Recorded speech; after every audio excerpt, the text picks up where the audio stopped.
Hello et bienvenue sur Feed Your Dreams TV et le podcast des âmes audacieuses. Je m'appelle Léona et je suis coach de vie spécialisée dans la confiance en soi et coach marketing pour les femmes entrepreneurs ou en transition professionnelle.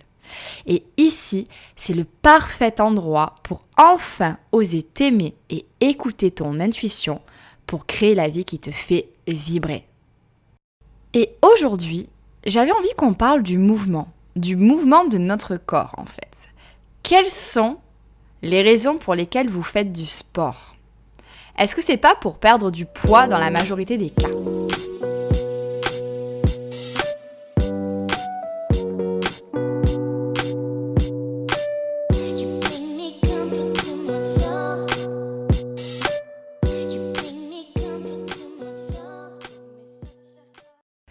Et si quand tu envisages de faire du sport, tu penses à cette perte de poids et à ce nombre de calories brûlées, attention, je ne te juge absolument pas. Je suis passée par là, donc il n'y a vraiment aucun souci. Je pense qu'on est nombreuses à voir le sport comme un moyen en fait d'affûter son corps, de perdre du poids, de le créer en fait à l'image de ce que l'on pense être parfait, on va dire, entre guillemets, parce qu'on sait très bien que la perfection n'existe pas. Mais du coup, en fait, aujourd'hui, je te propose de voir le sport comme plutôt l'occasion de bouger, de te sentir puissante, de te reconnecter en fait à toi-même tout simplement et de ressentir ton corps. Qu'est-ce que tu en penses? Ce que je te propose, c'est carrément en fait de te débarrasser de cette pression sur tes épaules, d'oublier ta balance et de foutre tes maîtres de couturière à la poubelle et donc de profiter. Et pour ça, je voulais partager avec toi 5 raisons qui m'ont en fait permis d'arrêter de faire du sport pour perdre du poids. Et je pense que ça va t'aider dans cette démarche en fait, de te foutre la paix tout simplement et de bouger en prenant du plaisir et non pas en comptabilisant le nombre d'heures de sport que tu as fait, le nombre de calories brûlées ou alors le galbe fessier que tu as construit. Donc la première raison pour laquelle j'ai arrêté de faire du sport pour perdre du poids, c'est quand en fait j'ai compris que faire du sport est tout simplement une excellente façon de se découvrir. Et je voulais du coup un petit peu avoir une discussion avec toi, même si ce ne sera pas en direct, mais en tout cas je t'invite à vraiment avoir une réflexion poussée à l'intérieur de toi-même et de te demander est-ce que tu as déjà employé la fameuse expression en allant faire du sport quand on dit en fait « Oh là là, je vais me détruire » ou alors « Je vais me défoncer »,« Je vais me terminer ».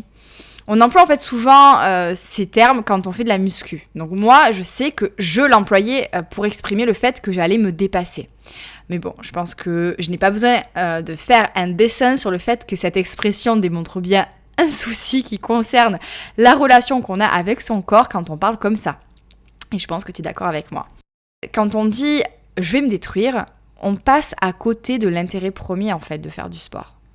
Parce que quand on fait du sport, c'est pour se construire à la base et non pas se détruire. Et bien souvent, on va dire ça, on va employer cette expression parce qu'on a envie d'exprimer le fait qu'on va continuer jusqu'à ne plus en pouvoir. En fait, c'est pour une question d'ego en quelque sorte. Et c'est exactement ce que je faisais. À l'époque où j'étais à fond donc dans le fitness, donc c'était il y a quand même quelques années désormais, j'allais en fait au-delà de mes limites. Et je dis pas que de temps en temps ça ne fait pas du bien, mais quand ça devient quotidien, il y a vraiment besoin de se poser des questions. Qu'est-ce qu'on essaie d'ignorer au point de détruire sa santé? Qu'est-ce qu'on essaie de se prouver ou qu'est-ce qu'on essaie de prouver aux autres? Et ça, c'est une question qui est vraiment intéressante. Tu peux même l'écrire dans ton journal et essayer d'y répondre si tu te retrouves dans ce type de schéma, de faire du sport à gogo et du coup d'aller à l'encontre même de ta santé. Donc je t'invite vraiment à avoir cette réflexion au calme avec toi-même après le podcast puisque je pense qu'il va vraiment y avoir des pépites qui vont en ressortir. Moi, j'ai fait ce travail sur moi et je sais qu'il y avait une question d'ego, bien évidemment. J'avais envie de prouver que j'étais peut-être une femme, mais que je pouvais me défoncer, ouais, c'est vraiment ça, hein. À l'époque c'était ça, je me défonçais, j'allais au sport, je prouvais que je pouvais soulever plus lourd que d'autres hommes, que je faisais mieux les exercices que d'autres hommes. En fait, j'essayais de trouver ma place en tant que femme forte et plus en tant que la petite dernière de la famille, toute mignonnette, la petite blondinette que tout le monde a tendance un peu à juger à tort comme écervelée, parce que je suis la blonde à forte poitrine. Donc voilà, c'était un peu une sorte de rite de passage en fait, mais c'était vraiment quelque chose que j'essayais de me prouver à moi-même en premier en fait. Après, je sais que j'avais tendance à me noyer dans une activité sportive très soutenue parce que je me sentais pas utile à mon travail et que faire ce sport donnait en quelque sorte du sens à ma vie. Je me sentais vibrer quand j'étais à la salle, je me sentais exister. Et c'est quand même grâce au fitness que j'ai créé Fit Your Dreams, sur lequel je partageais mon parcours en tant que novice, qui commençait à faire du sport en salle, de la musculation, et puis c'est devenu de plus en plus soutenu. J'ai commencé à me documenter, je me suis ensuite formée pour devenir personal trainer avec l'école de médecine du sport américaine. Donc c'est allé loin, ça m'a permis d'entreprendre ma transition professionnelle et de me mettre sur le chemin de la coach que je suis aujourd'hui. Donc, quand on essaye de noyer un problème avec un autre, ça peut être problématique parce que bien évidemment, ça m'a entraîné des problèmes de santé, j'en ai déjà parlé dans d'autres podcasts ou vidéos, mais ça m'a permis quand même de mettre le doigt sur le fait que je m'ennuyais dans mon travail, que je n'y trouvais pas le sens dont j'avais besoin en fait pour me sentir vibrer. Et voilà, ça m'a mis sur une piste. Donc c'est quand même intéressant de se poser cette question. Qu'est-ce que tu essayes de te prouver en faisant ce sport ? Qu'est-ce que tu essayes de prouver aux autres ? Est-ce que tu essayes de prouver que tu essayes de rentrer tout simplement dans certaines cases de la femme sportive ? Est-ce que tu essayes de tout simplement modifier ton corps pour correspondre aux dictates de la société ? Et du coup, en fait, tu vas y mettre tout ton cœur et ton corps, mais ça ne va pas forcément être en alignement avec toi-même. Donc, pose-toi toutes ces questions. Et pour revenir au fait que faire du sport peut être une merveilleuse manière de se redécouvrir, comme tu peux le voir, moi, ça m'a vraiment mis sur la piste de mon potentiel. Ça m'a permis de vraiment débuter mon éveil. J'ai commencé à changer mon style de vie, je suis devenue plus saine, je me suis entraînée, je me suis poussée et j'ai découvert ce potentiel que j'ignorais. Et j'ai appris le dévouement et surtout, j'ai appris à connecter mon esprit à mon corps. Et même si je suis allée trop loin en m'entraînant plus de 10 heures par semaine à côté d'un travail à temps plein, que je me suis mise beaucoup de pression pour perdre du poids encore et toujours, tout ce qui m'est arrivé en fait me permet d'être la coach que je suis aujourd'hui, d'être la coach mais aussi la femme que je suis aujourd'hui. Je me suis donc découverte mais je me suis aussi perdue pour ensuite me retrouver. Et il a fallu que je change complètement ma manière de penser pour ça. Et donc j'y suis allée étape par étape. Ce qui m'a aidée, ça a été d'écrire et de plonger au cœur de moi-même avec des exercices de développement personnel, comme ce que je suis en train de t'inviter à faire. Et j'ai pu découvrir derrière tout ce processus autodestructeur une femme capable de faire des changements significatifs par elle-même dans sa vie. Ça m'a permis de comprendre en fait que nous sommes nos choix et que tout dépendait de ce que je me permettais de faire et de penser. Et l'importance de s'aimer pour se construire et non pas se détruire. Ça, c'était vraiment quelque chose qui peut sembler complètement logique en fait, mais ça ne l'était pas à l'époque pour moi. Et j'aimerais tant que toi aussi tu puisses vivre ta pratique sportive comme ça, dans l'amour et la bienveillance. Alors bien sûr, peut-être que tu es passé par des phases, peut-être que tu es en train de passer par une phase où tu es un petit peu dans l'excès parce que justement tu n'as pas encore réglé certaines choses en toi. Mais le fait que tu en prennes conscience, ça va te permettre de pouvoir aller au-delà de ce rythme et de te poser les bonnes questions pour tout simplement faire les réglages nécessaires afin que tu puisses être épanoui dans ta vie. Et le message important dans ce premier point, c'est que le mouvement est vital pour avancer et que ça doit être vécu dans la joie afin de se découvrir. Alors parfois, comme je le dis, je le répète, on peut se perdre. Mais cette joie de se retrouver, elle est juste incommensurable. Et à partir du moment où on est dans la joie, chaque mouvement prendra son sens. Alors apprécie de bouger et célèbre ton corps à travers le mouvement. Et petite parenthèse avant de continuer, à côté de ma pratique du fitness, je pratiquais le yoga depuis quelques années, mais j'avais du mal à l'assumer parce que pour moi, ce n'était pas assez poussé en fait.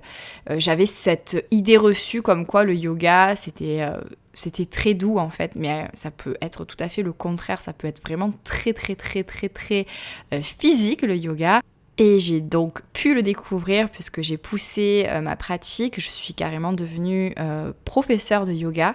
Et le yoga, ce qui est merveilleux, c'est que ça va au-delà justement de cette pratique physique.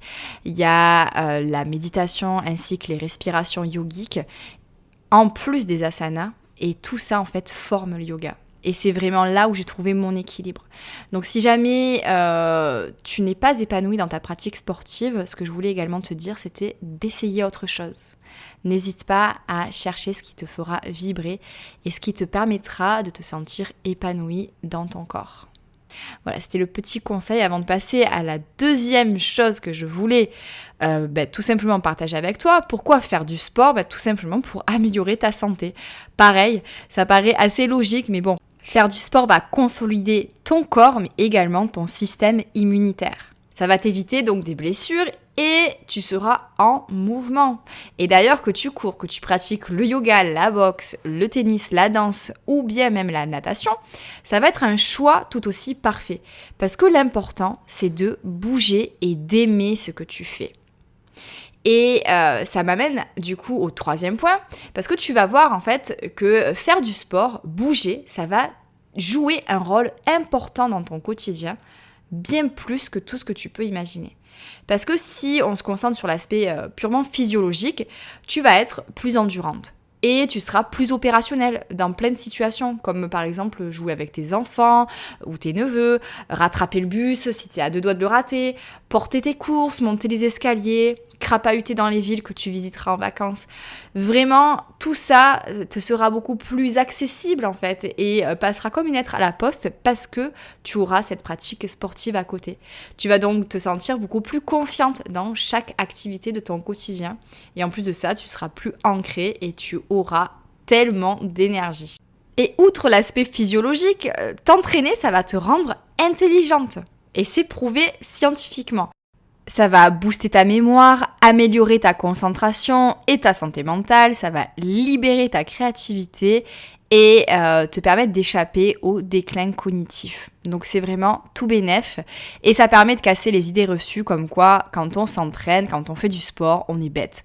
Pas du tout, c'est même tout l'opposé.